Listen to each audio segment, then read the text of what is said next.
जय हिंद साथियों, this is शाली शर्मा। स्वागत करती हूँ आपका डिफेंस स्क्वाड 0.1 पर। मैं आपके लिए लेकर आई हूँ आप सबकी डिमांड पर सेशन एनसीईआरटी इकोनॉमी। जैसा कि मैंने पोल डाला था और आप सबने उसमें डिमांड किया था कि एनसीईआरटी इकोनॉमी लेकर आऊँ मैं, तो उसी सीरीज़ को आज से स्टार्ट कर रहे हैं और ये सेशन स्टार्ट कर रहे हैं। मैं क्लास 9th की एनसीईआरटी सबसे पहले कवर करेंगे इस सेशन में। तो पूरा डीपली जो भी आपके एग्ज़ाम में आएगा इससे रिलेटेड और इससे प्रीवियस ईयर क्वेश्चंस भी आए, मैंने वो भी सारे डाल के रखे हैं इस एनसीईआरटी में। आप देख पा रहे होंगे मैं क्लास 9th की एनसीईआरटी से इसको स्टार्ट करेंगे। ये पूरा एनसीईआरटी का टेक्स्ट बुक है इकोनॉमिक्स, देख पा रहे होंगे आप।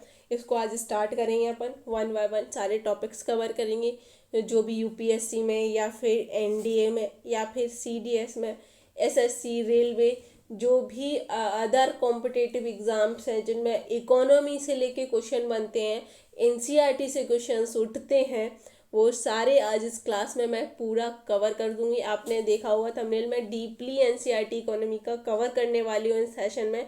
तो सबसे पहले आज के सेशन के अंदर मैं जो चैप्टर है इस बुक का, वो चैप्टर वन एंड चैप्टर 2, ये दोनों ही चैप्टर्स को कवर करेंगे। ठीक है। और मैंने अभी एक मिनट में आपको इसका सिलेबस दिखाऊं तो आप देख पा रहे होंगे इस बुक का फ्रंट पेज है ये।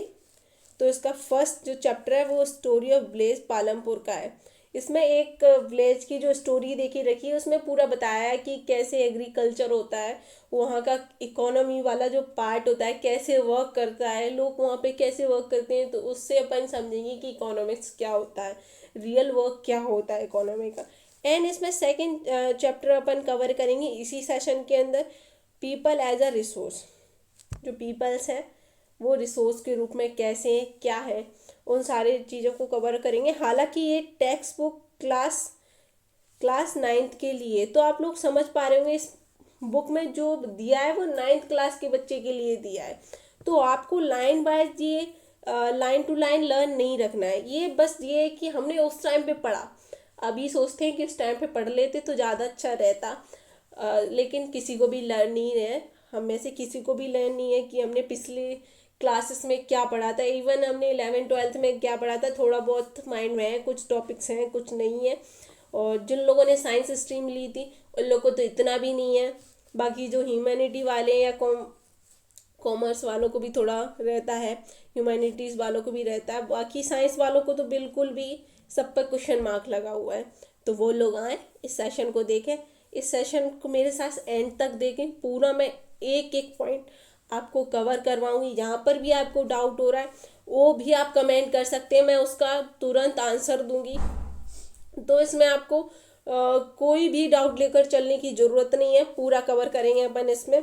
मैंने इसमें थोड़ा सिलेबस भी मेंशन करके रखा है जो आपके कॉम्पिटिटिव एग्ज़ाम में पूछा जाता है। जैसे कि मैंने इधर आपको ये सॉरी ये क्या कर दिया, आप देख पा रहे हो मैंने इधर लिख के रखा है एनडीए, सीडीएस, एफकेट और यूपीएससी का। थोड़ा इसमें मैंने नहीं लिख पाया बट इस ई में है। तो आप देख पा रहे होंगे इसमें आपका इकोनॉमी वाला पार्ट क्या है। तो इसमें आपका सबसे पहले है सेक्टर ऑफ इकोनॉमी। इसमें आपके primary sector, secondary sector and tertiary sector, ये आपका एनडीए और सीडीएस का सिलेबस है जो कि डायरेक्ट उसमें मेंशन करके रखा है। तो मैं अभी आपको बस सिलेबस दिखा रही हूँ, देन आपको उसको मैच करवाऊंगी मैं जो एनसीईआरटी की बुक्स के अंदर दिखे रखा है। और इसमें बैंकिंग वाला पार्ट देख रखा है, banking, finance, RBI, monetary policy, repo rate, CRR, SLR, inflation, money market वगैरह ये देखे रखे हैं। एंड इन्फ्लेशन, मनी मार्केट देके रखा है। एंड इसमें आता है third budget, taxation, physical policy, direct tax, indirect tax क्या होता है, जीएसटी टैक्स जो होता है वो क्या होता है, एंड इकोनॉमी जो प्लानिंग 5 ईयर प्लान या फिर नीति आयोग, ये उसमें डायरेक्ट आपके जो कंपटीशन के एग्ज़ाम में उसमें डायरेक्ट आपके जो सिलेबस दे के रखा है उसमें ऐसे मेंशन करके रखा है। अब हम इसको मतलब कि मैच करके एनसीईआरटी की बुक से कवर करेंगे। जो भी एनसीईआरटी की बुक्स हैं उनमें कवर करेंगे। सोशल डेवलपमेंट जो भी रिफॉर्म्स हैं वो, या फिर स्कीम्स हैं वो, पॉवर्टी क्या होती है, अनएम्प्लॉयमेंट क्या होता है, इंक्लूजन क्या होता है, इन सारी चीज़ों को हम इन बुक्स के अंदर जो टॉपिक्स दे के रखे हैं अपने सिलेबस से मैच करके कवर करते चलेंगे। तो ये तो हो गया आपकी टेक्स्ट बुक का सिलेबस एंड आपकी कॉम्पिटिटिव एग्ज़ाम का सिलेबस। और ये हम बुक कवर करने वाले हैं क्लास 9th की। एंड साथ ही साथ जो टॉपिक मैं कवर करवाऊंगी आपको, जैसे कि मैंने आपको पॉवर्टी वाला टॉपिक कवर करवाया, जस्ट नीचे उसके मैंने PYQ भी दे के रखे हैं, उनको भी साथ में ही सॉल्व करेंगे। तो मतलब आज इस सेशन के बाद आपके मन में ये डाउट नहीं रहेगा कि मैंने 9th क्लास की एनसीईआरटी नहीं पढ़ी है, कहीं उससे क्वेश्चन ना आ जाए इकोनॉमी का। सारे डाउट क्लियर करके plus previous year question cover करके ही इस क्लास से उठेंगे। तो स्टार्ट करते हैं। मैंने डायरेक्ट बुक नहीं ली है एनसीईआरटी की, PPT तैयार की है आपके लिए, पूरा अच्छे से पूरा आप देख पा रहे होंगे।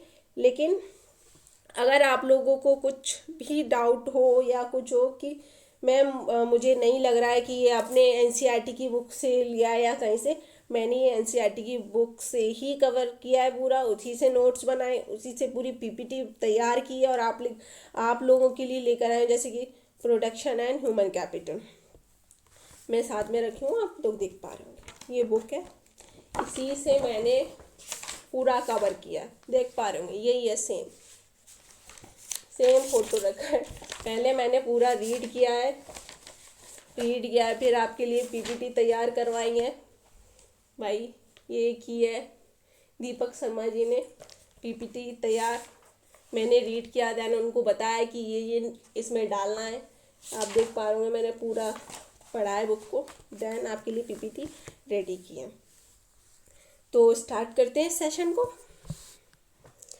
सबसे पहले इसमें जो टॉपिक है वो है आपका प्रोडक्शन से, 4 फैक्टर ऑफ प्रोडक्शन। इसमें लैंड दिया है, लेबर दिया है, फिजिकल कैपिटल दिया है, ह्यूमन कैपिटल दिया है।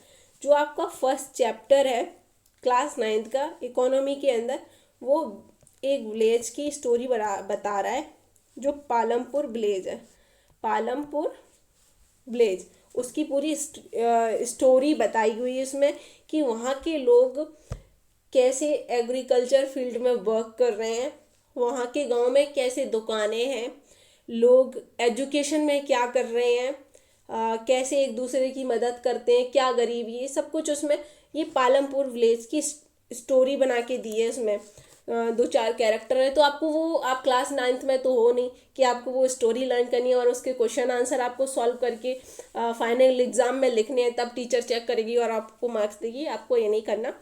तो आपको जो मेन टॉपिक है, तो आपको ये प्रोडक्शन क्या होता है, कितने टाइप का होता है, ये लर्न रखना है। सबसे पहले मैं आपको इंटरेस्ट के लिए स्टोरी भी बता देती हूँ। पालमपुर विलेज में क्या होता है, 400 लोग होते हैं। 400 लोगों में से जो 150 लोग होते हैं, 150 पीपल्स होते हैं, उनके पास खुद की ज़मीन होती नहीं है। मतलब कि इनके पास नो फार्म फील्ड होते हैं। ये सिर्फ पीजेंट होते हैं। आप जानते हो पीजेंट एंड फार्मर में क्या फ़र्क होता है? पहले आपको ये मालूम होना चाहिए कि पीजेंट क्या होते हैं और फार्मर क्या होते हैं। पीजेंट वो होते हैं जो कि किसी बड़े ज़मींदार के यहाँ काम करते हैं, उनके पास खुद की ज़मीन नहीं होती है, वो किसी और का खेत लेकर या किसी और का खेत उधार, ऐसे बोलते नहीं है, बटिया, गांव में बोलते हैं बटिया पर लेकर, रेंट पर लेकर वहाँ खेती करते हैं, या फिर किसी बड़े ज़मींदार के यहाँ पे जाकर खेती कर कर कमाई करते हैं, वो होते हैं पीजेंट। एंड फार्मर वो होते हैं जिनके पास खुद की बड़ी बड़ी ज़मीनें होती हैं, बहुत ज़्यादा ज़मीन होती है, वो खुद खेती नहीं करते हैं, बल्कि छोटे छोटे किसानों को अपनी ज़मीन किराए पर देकर उनसे खेती करवाते हैं। तो ये फ़र्क होता है पीजेंट और फार्मर में, आपको ये मालूम होना चाहिए। तो वहाँ पे जो 150 लोग होते हैं, 150 पीपल्स होते हैं, 150 पीपल्स के पास खुद की ज़मीन नहीं होती, इनके पास नो फार्म लैंड होता है, खुद के फार्म लैंड होते ही नहीं। और बाकी के 60 लोग होते हैं, उनके पास 2 हेक्टेयर से प्लस ज़मीन ज़्यादा होती है। मतलब 60 लोग वहाँ के ऐसे हैं जिनके पास 2 हेक्टेयर से ज़्यादा ज़मीन होती है, और जो बाकी के बच्चे होते हैं उनके पास 2 हेक्टेयर से कम जगह जो ज़मीन होती है, जो खेत होते हैं वो कम होते हैं। तो ये पूरी तो वहाँ पे बताया कि कैसे ज़्यादा अनफेयर होता है कि वहाँ पे आधे से ज़्यादा लोग हैं उनके पास खुद की ज़मीन नहीं है, वो दूसरों के यहाँ जाकर काम कर रहे हैं। तो आप लोग सोच पा रहे होंगे कि कितनी ज़्यादा पॉवर्टी होगी वहाँ पे। वही सारी चीज़ें उसमें डिस्क्राइब करके रखी। अब आते हैं अपन मेन टॉपिक पर, जो आपके एग्ज़ाम के लिए बहुत ज़्यादा इम्पोर्टेंट है। तो आपके एग्ज़ाम के लिए सबसे ज़्यादा इम्पोर्टेंट है कि आपको एग्ज़ाम में पूछा जा सकता है कि प्रोडक्शन क्या होता है। तो प्रोडक्शन भाई 4 टाइप का होता है। पहला land, second labour, physical capital and human capital. अब आपको ये लर्न रखना है कि ये लैंड, लेबर, फिजिकल, ह्यूमन होता क्या है। आपको इसके अंदर पढ़ना है ऑल नेचुरल रिसोर्सेस। जितने भी आप देखोगे गांव में जो नेचुरल रिसोर्सेज होते हैं, मिट्टी, जो खेत होते हैं वो, या फिर उनमें फसल में पानी देने के लिए पानी, या फॉरेस्ट मिनरल्स, तो ये आते हैं अपने लैंड प्रोडक्शन के अंदर। एंड लेबर वाला, जैसे कि पीजेंट मैंने बताया, पीजेंट भी एक लेबर के अंदर आ जाता है, जो किसी और के यहाँ जाकर काम कर रहा है, तो वो एक एग्रीकल्चर लेबर हो गया ना। तो वही ह्यूमन एफर्ट, मैनुअल और मेंटल। फिर आती है अपन फिजिकल कैपिटल। फिजिकल कैपिटल आपकी 2 टाइप की होती है, एक फिक्स कैपिटल होती है, दूसरा वर्किंग कैपिटल होती है।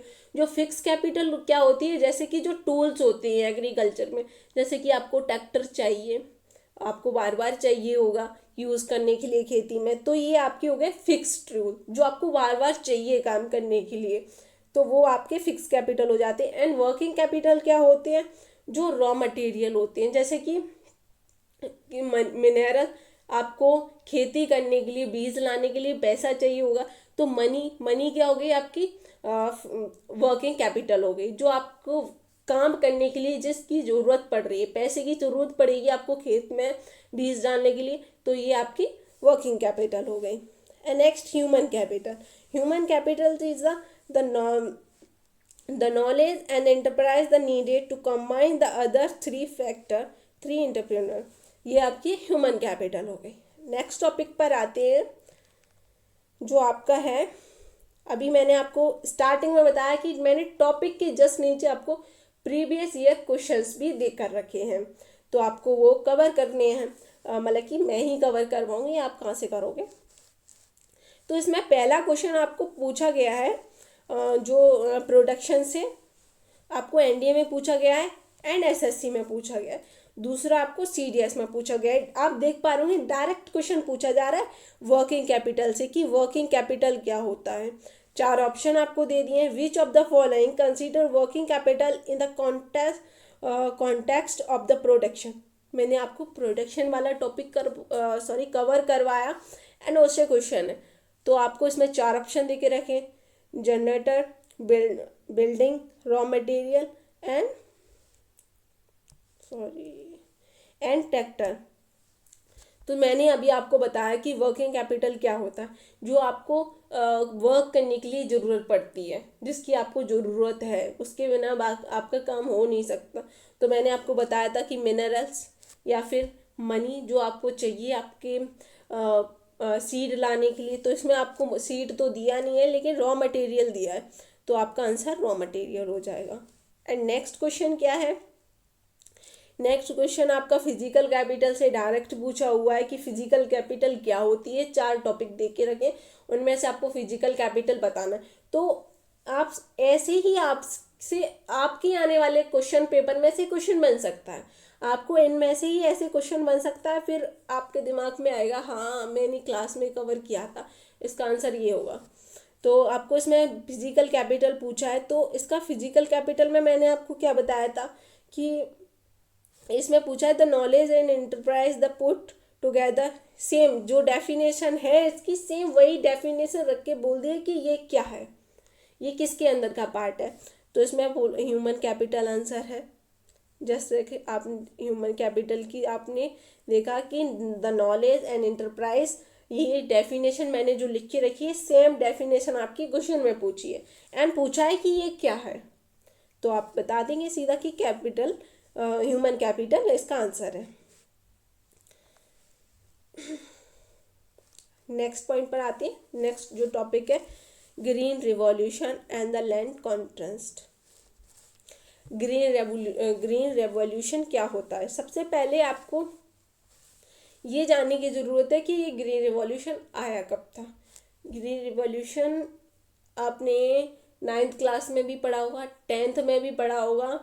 अगर आपने 11th 12th में ह्यूमैनिटी सब्जेक्ट लिया होगा या कॉमर्स लिया होगा तो आपने इकोनॉमी के अंदर भी पढ़ा होगा।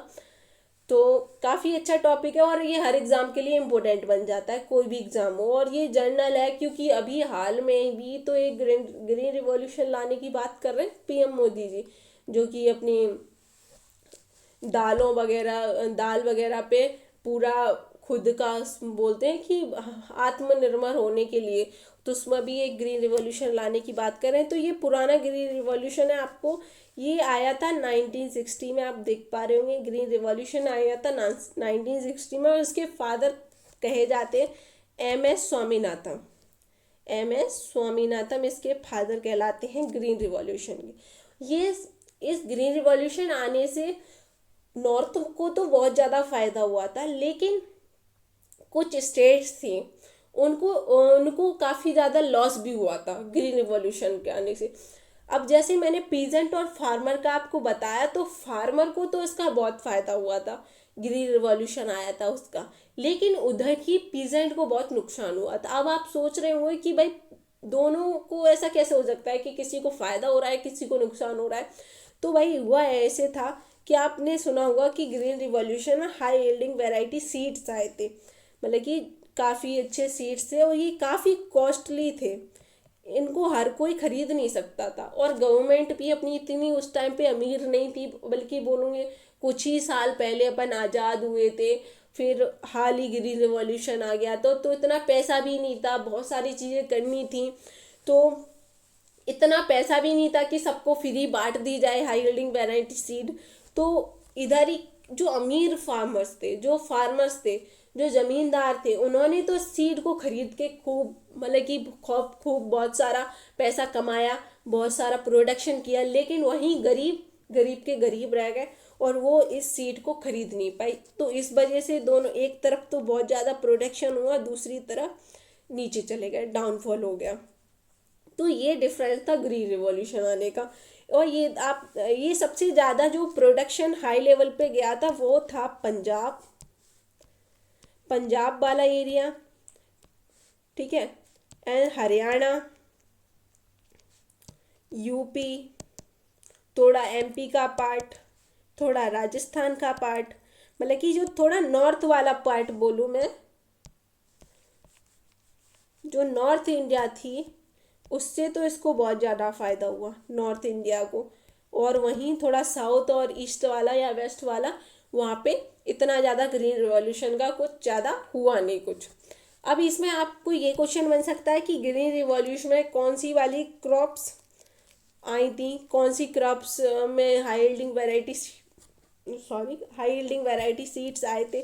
तो इसमें आया था राइस एंड व्हीट, जिसमें आपको चावल और गेहूँ, ये दो चीज़ों का प्रोडक्शन हाई लेवल पर पहुंचा था, हाई यील्ड वैरायटी, इसी के सीड्स आए थे जो कि काफ़ी ज़्यादा भारी मात्रा में इंडिया में प्रोडक्शन किया फार्मर्स ने। एक तो राइस, दूसरा व्हीट। अब आ जाते हैं PPT में भी थोड़ा सा देख लेते हैं क्या लिखा है। तो आप देख सकते हैं कि cultivation is a fix basic limited to increase the production farm productions, multicropping, same piece of the during the year increase the output. काफ़ी ज़्यादा प्रोडक्शन किया हमने उसमें। Green revolution is highly important, ये तो मैंने खुद नहीं बोला कि ये हुआ था राइस में एंड वीट में, देख पा रहे हो राइस एंड वीट। और पंजाब और हरियाणा इसके मेन फोकस, जो बोलेंगे ना कि मेन पॉइंट कहाँ था, वो पंजाब और हरियाणा था। बाकी का एरिया यूपी था, थोड़ा एमपी का ऊपर वाला पार्ट था और राजस्थान वाला थोड़ा पार्ट था, इसमें थोड़ा थोड़ा, लेकिन मेन जो हब था वो पंजाब और हरियाणा था। अब देख लेती है इससे, आप पूछोगे ये क्यों करवा रही हो और क्या ही होगा इससे। भाई देखो, इससे प्रीवियस ईयर क्वेश्चन पूछे गए हैं। पहला क्वेश्चन पूछा गया है, which of the following crop was the green revolution primary associate with in India.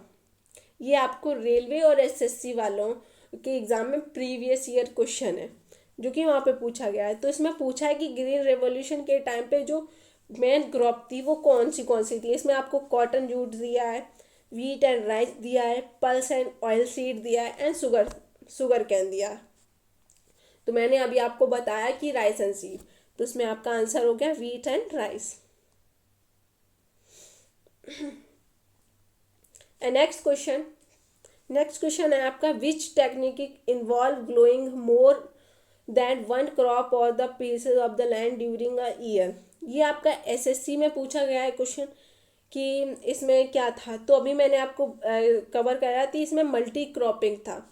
तो इसमें आपका आंसर हो गया मल्टी क्रॉपिंग, क्योंकि बीट और राइस एंड वीट था, तो मल्टी क्रॉपिंग था इसमें। एंड नेक्स्ट आते हैं, जो अगला टॉपिक है आपका वो रिसोर्सेस है। ये आपके सेकंड चैप्टर में दे के रखा है, जो आपका सेकंड चैप्टर है इस बुक के अंदर, वो आपका रिसोर्स के बारे में, ह्यूमन रिसोर्स के बारे में। तो इसमें ह्यूमन कैपिटल और पीपल एज अ रिसोर्स बोला है। तो ये क्या है, सबसे पहले आप इसमें कवर करो, the stock of the skill knowledge embodied people and human capital formation क्या होता है, done through the invest in education and health, this increase as a individual productivity. Second chapter में भी आपकी दो तीन स्टोरियाँ दी हैं, जैसे कि आपको जैसे नाम क्या था, एक स्टोरी दी है, टू फ्रेंड्स होते हैं। तो एक क्या होता है, एक के दोनों के जो पेरेंट्स होते हैं, दोनों के जो पेरेंट्स होते हैं वो दोनों ही गरीब होते हैं। तो इसमें से एक जो फार्मर्स होता है, एक जो फ्रेंड होता है, उसके माता पिता क्या करते हैं, बहुत ज़्यादा मेहनत करते हैं एंड उसको बाहर सिटी में बेचते हैं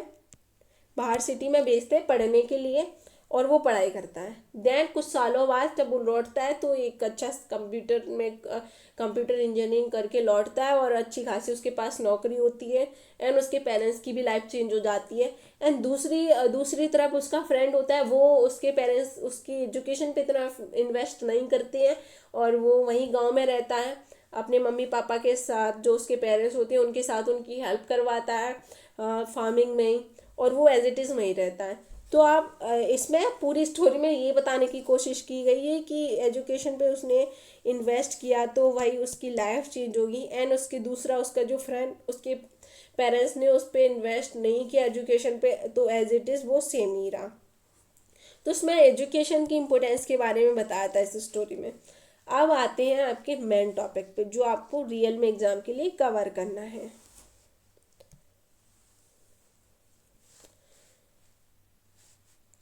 तो आपको कवर करना है इसमें इन्वेस्टमेंट मैटर।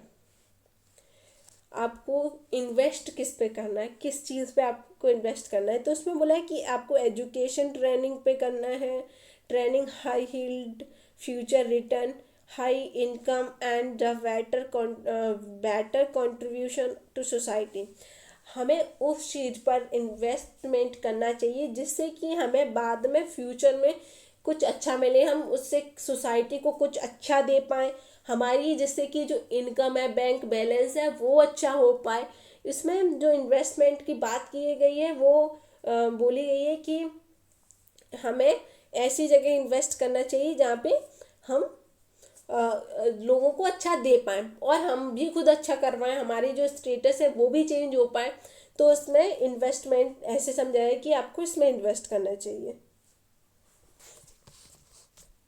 हाँ, तो अपन कर रहे थे ये अपना हो गया इन्वेस्टमेंट मैटर, किस पे अपन को इन्वेस्ट करना चाहिए, किस चीज़ पे ज़्यादा इन्वेस्टमेंट, मैंने अभी आपको स्टोरी सुनाई थी तो उसमें जो कैरेक्टर्स थे उनके नाम मैंने नहीं बताए थे, तो अभी मुझे आ गए माइंड में।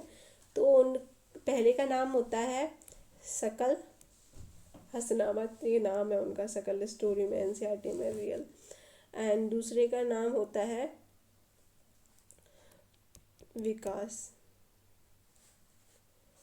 शकल एंड विकास। ये दो फ्रेंड्स होते हैं जिनकी मैंने अभी आपको स्टोरी बताई, और यही पूरी स्टोरी आपको दे के रखी है एनसीईआरटी की 9th क्लास की बुक में। इस स्टोरी के थ्रू बताया गया है कि हमें किस चीज़ पर इन्वेस्टमेंट करना चाहिए, जैसे कि शकल के पेरेंट्स ने उसकी एजुकेशन पे इन्वेस्ट किया एंड विकास के पेरेंट्स ने नहीं किया, तो दोनों में कितना ज़्यादा डिफरेंस आ गया। दोनों के बीच में सोसाइटी को लेकर, इनकम को लेकर, सारी चीज़ों को लेकर बहुत ज़्यादा डिफरेंस आ गया। तो यही इनकी स्टोरी थी। काफ़ी अच्छे से इसमें पूरा एक्सप्लेन किया है कि एजुकेशन है वो कितनी ज़्यादा इम्पोर्टेंस है आपकी लाइफ के लिए और सोसाइटी के लिए और आपकी कंट्री के लिए, दोनों तीनों जगह पर इम्पोर्टेंट है। बिना एजुकेशन के आप शायद कुछ नहीं कर सकते। हाँ, बहुत सारे लोग हैं जिन्होंने एजुकेशनली, जैसे कि स्कूल की मार्कशीट या ग्रेजुएशन की मार्कशीट नहीं ली है, लेकिन कुछ एजुकेशन ऐसी होती हैं जो कि मार्कशीट और ग्रेजुएशन पर डिपेंड नहीं होती हैं, जिनको मार्क्स से नहीं तोला जाता है। कुछ होती हैं जो एजुकेशन आपके दिमाग को खोलने की, वैसे एजुकेशन का मतलब ही होता है कि आपके दिमाग का विकास करना, जो आपका माइंड है उसको डेवलप्ड करना। तो उसी तरीके से मैं बताया कि आप जो आप इन्वेस्ट कर रहे हो तो आप एजुकेशन पे कीजिए, आप अपने बच्चे की भविष्य के लिए ये कीजिए जिससे कि उसकी ग्रोथ हो, जिससे कि वो आगे फ्यूचर में सोसाइटी को कुछ दे पाए एंड आपकी भी हेल्थ और स्टेटस दोनों सुधार पाए। इस हेल्थ भी एक बहुत अच्छा इम्पोर्टेंस रखती है, जिससे कि आपको हेल्थ पर भी इन्वेस्टमेंट करना चाहिए अपनी। अगर आपने एजुकेशन ली है, आपने एजुकेशन पे इन्वेस्ट किया है, तो ज़रूर आप हेल्थ पर करें। उसके बाद सेकंड हेल्थ होता है, क्योंकि आप खाने पीने पे ध्यान दें अपने, एंड जो भी बीमारियां हैं उनके लिए आप वेट कर रखें।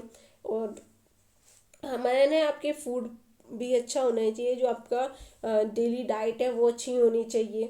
अगर आपकी एजुकेशन अच्छी नहीं है तो आपकी इनकम अच्छी नहीं होगी, मतलब कि वैसे आपके पास कोई जॉब नहीं होगी, आप फार्मिंग वगैरह कर रहे होंगे, तो इसी वजह से आपको इन चीज़ों पर भी फोकस डालने की ज़रूरत है, क्योंकि ये बेसिक चीज़ हैं। सस्टेनेबल डेवलपमेंट गोल आपने देखे होंगे, जो 7 गोल्स हैं, उनमें ये पहले ही नंबर पे आता है, फूड एंड एजुकेशन सेकंड पे आता है। तो ये इम्पोर्टेंट हो जाती हैं बहुत ज़्यादा। एंड आपने देखा, मैंने कहा था मैं साथ ही साथ आपको PYQ भी करवाऊंगी, तो इस टॉपिक के भी मैं साथ में PYQ लेकर आई हूँ। तो पहला क्वेश्चन आपको पूछा गया है एनडीए और सीडीएस से। एनडीए सीडीएस में पूछा गया है इस टॉपिक से कि इन्वेस्टमेंट इन ह्यूमन कैपिटल क्या होता है। इसमें आपको ऑप्शन दे के रखे हैं कि फिक्स कैपिटल होता है, वर्किंग कैपिटल होता है, रोड एंड ब्रिज होते हैं, एंड लास्ट ऑप्शन है एजुकेशन एंड हेल्थ होता है। मैंने आपको फिक्स कैपिटल बताया फर्स्ट चैप्टर में क्या होता है, आप मुझे कमेंट करके बताएं।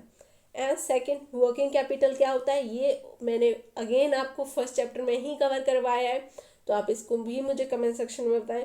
इसका आंसर होता है एजुकेशन हेल्थ। जो ह्यूमन कैपिटल इन्वेस्टमेंट है किस पर होना चाहिए, उसकी एजुकेशन पर और हेल्थ पर होना चाहिए। सेकंड क्वेश्चन है आप, तो आपका सेकंड क्वेश्चन पूछा गया है, when a population is educated and healthy it's turn into the liberty of economy.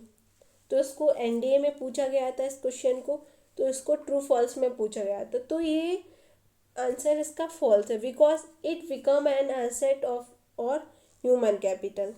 इसमें आपको एजुकेशन और हेल्थ आपको ह्यूमन कैपिटल के अंदर बोला है। अभी इसमें क्या बोला है, when a population is educated and healthy, जब आपकी पॉपुलेशन एजुकेटेड और हेल्दी होगी, it turn into a liberty for economy, तो इसको फॉल्स कर देंगे। नेक्स्ट टॉपिक पर आते हैं, जो कि आपका economy versus non economic activities पर है। जो इकोनॉमिक एक्टिविटी क्या होती है, नॉन इकोनॉमिक एक्टिविटी क्या होती है, ये सेकंड चैप्टर में आपको दे के रखा है। तो पहला आपको मार्केट एक्टिविटी का पूछा है, सेकंड आपको नॉन मार्केट एक्टिविटी का पूछा है।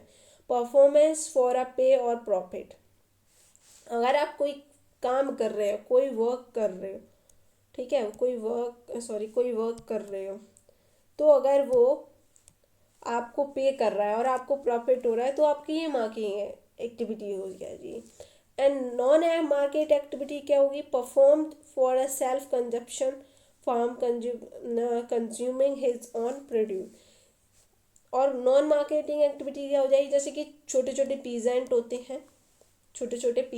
हैं, छोटे छोटे फार्मर्स होते हैं, या फिर लेबर वर्क के जो पर्सनस होते हैं छोटे छोटे, जो सिर्फ इतना कमाते हैं कि पेट भर लेते हैं, 2 वक्त की रोटी खाने लायक, 2 वक्त की रोटी से पेट भरने लायक इतना कमाते हैं या इतना करते हैं, तो वो आ जाता है नॉन मार्केटिंग। मतलब कि उन्हें उससे कुछ प्रॉफिट नहीं हो रहा है, वो सिर्फ पेट भरने लायक ही कर रहे हैं, तो आपका ये आ जाता है नॉन मार्केटिंग में। और मार्केटिंग में जिससे कि आप इतना ज़्यादा प्रोड्यूस कर रहे हैं जिससे कि आपको प्रॉफिट हो रहा है, एंड आप एक्सपोर्ट कर रहे हो बहुत ज़्यादा उसका और आपको प्रॉफिट हो रहा है, तो ये मार्केटिंग एक्टिविटीज़ में आ जाएगा।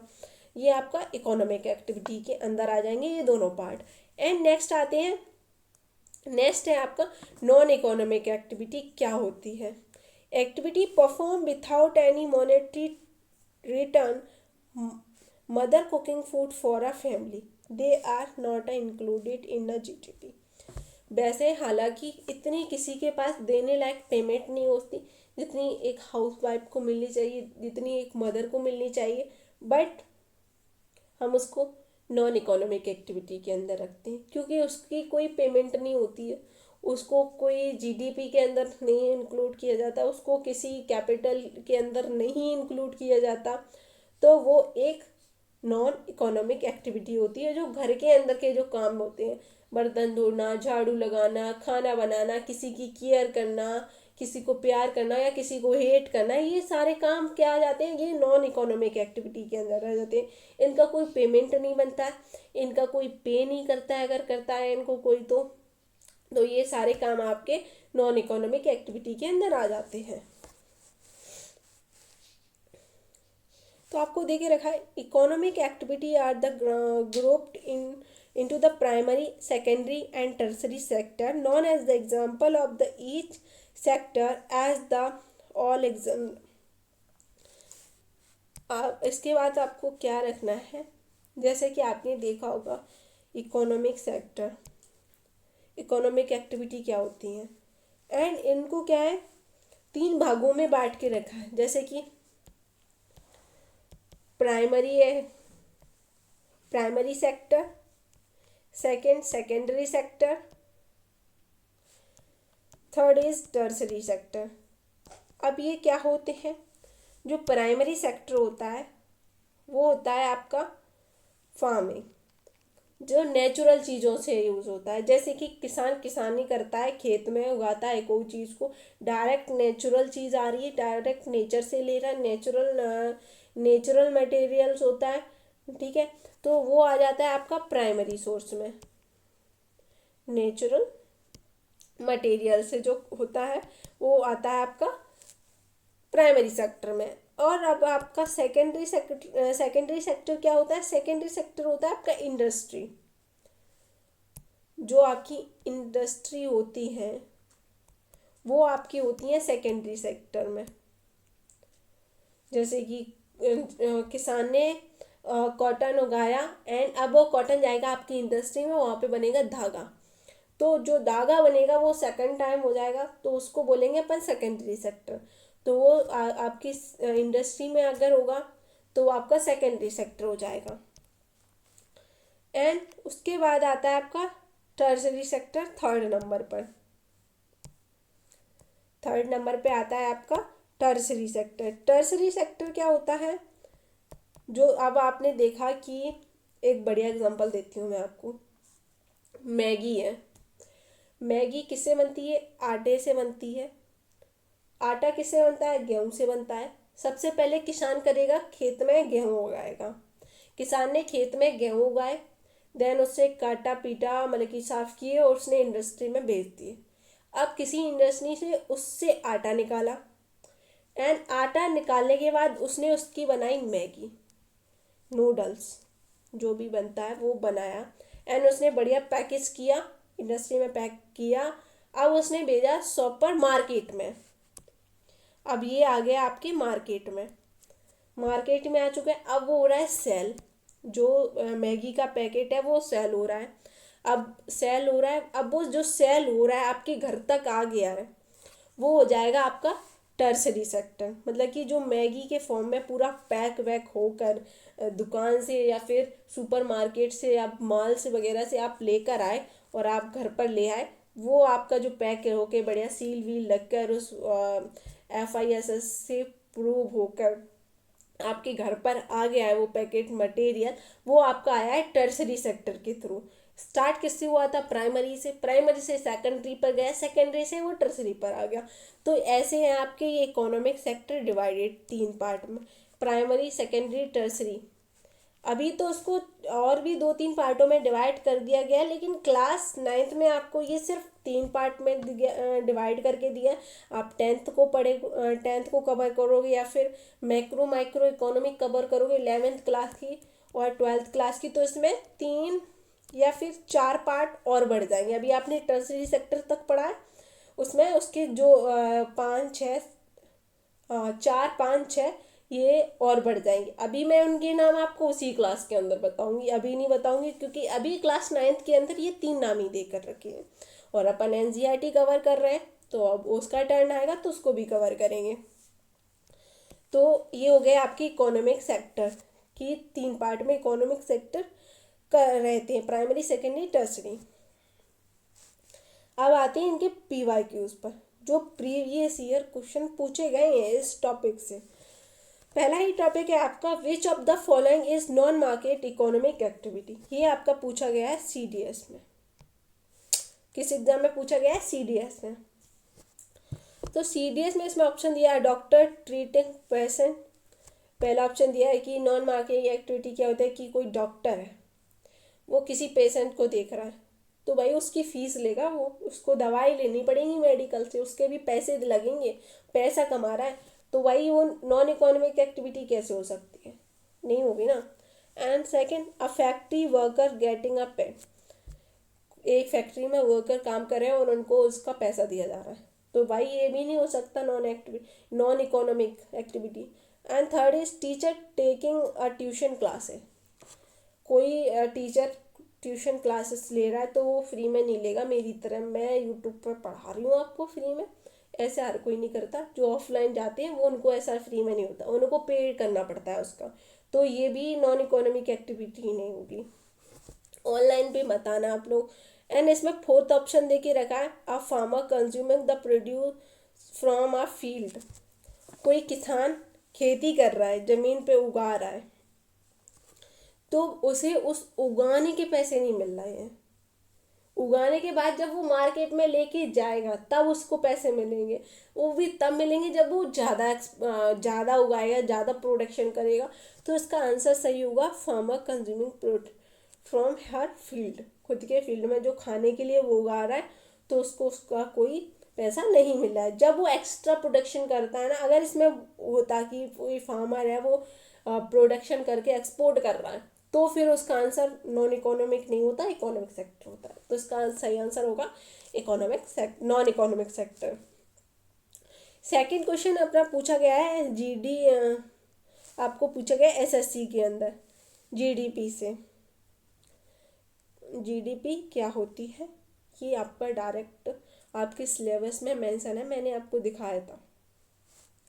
तो क्लास 9 से क्वेश्चन डायरेक्ट पूछा गया है, which of the following activity is not included calculation of the GDP। आपके जो ग्रोस डोमेस्टिक प्रोडक्शन होता है, जो GDP होता है, इनमें से कौन सा ऑप्शन है जो कि आपकी GDP में नहीं ऐड होता है? तो अभी अपन ने देखा सिंपल सा हाउस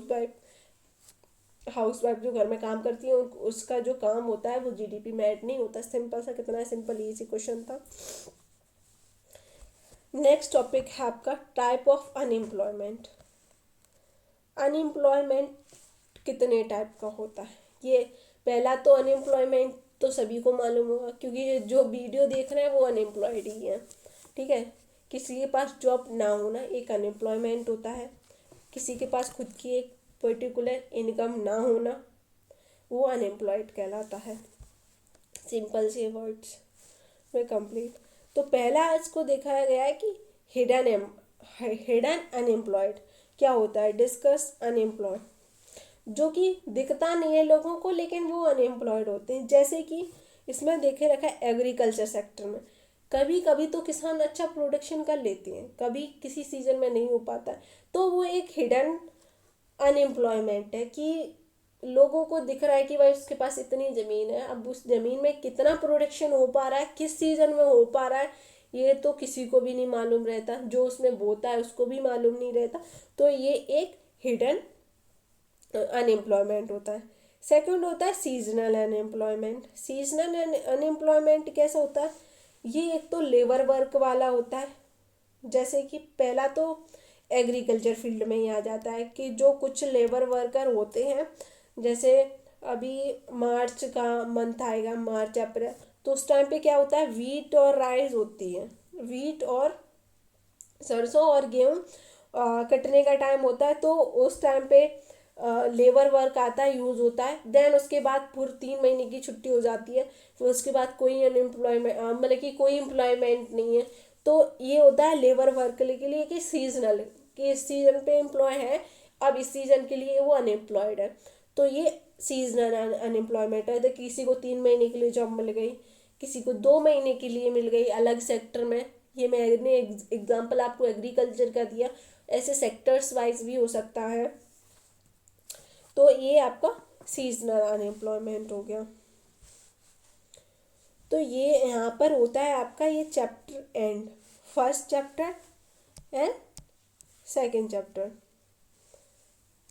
आपके फर्स्ट चैप्टर में हमने पालमपुर विलेज की पूरी स्टोरी देखी कि कैसे उसमें प्रोडक्शन क्या होता है, वहाँ के लोग कैसे प्रोडक्शन करते हैं, क्या कंडीशन है वहाँ की।